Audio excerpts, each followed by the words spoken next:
Voilà, de résidence effectivement perquisitionnée au moment où l'on se parle. Et à l'instant, c'est le roi, hein, Charles III, qui communique après l'arrestation donc de son frère. Un communiqué donc du roi britannique nous est rendu public. Je le cite: la justice doit suivre son cours. Bonjour Hervé Amoric, vous êtes notre correspondant à Londres. Je cite le roi, qui n'est autre que le frère d'Andrew. On voit leurs liens. On sait aussi, et on s'en souvient, que Charles III a déchu, hein, son frère de tout titre royaux il y a quelques mois seulement. C'était en octobre dernier. Un mot d'abord, avant toute chose, de ce que provoque cette affaire au Royaume-Uni. On parle d'onde de choc. Je pense qu'on n'a pas, nous, Français, l'ampleur de l'affaire et de la mesure de la chose. Non, il faut se souvenir que le roi est le chef d'État.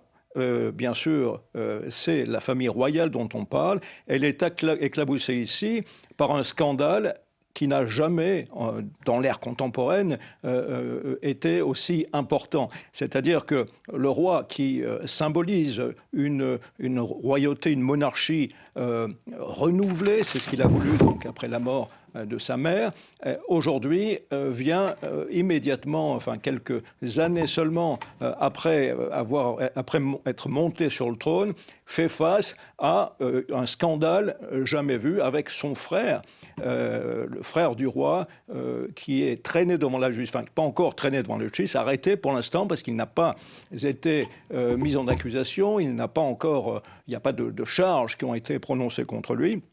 Et donc, pour l'instant, il reste supposé innocent, lui-même nie toute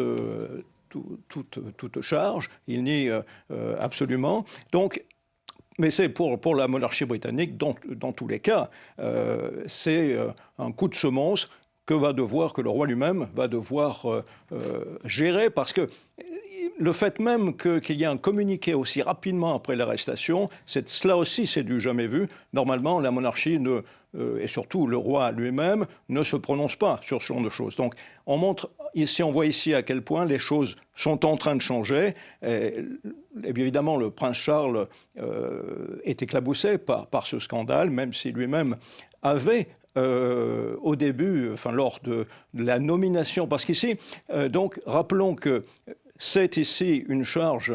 En fait, de quoi est accusé le prince Andrew, qui n'est plus prince, Andrew Mountbatten-Windsor. Il est accusé d'avoir transmis des documents confidentiels lorsqu'il était émissaire du Royaume-Uni pour le commerce extérieur au pédocriminel Jeffrey Epstein. Et donc, c'est ici...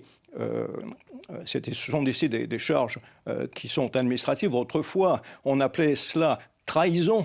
Désormais, c'est un autre chef d'accusation.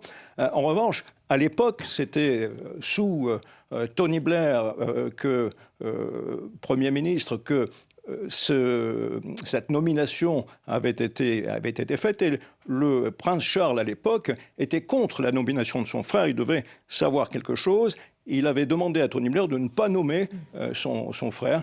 Et on voit ici les conséquences de ce qui s'est passé depuis.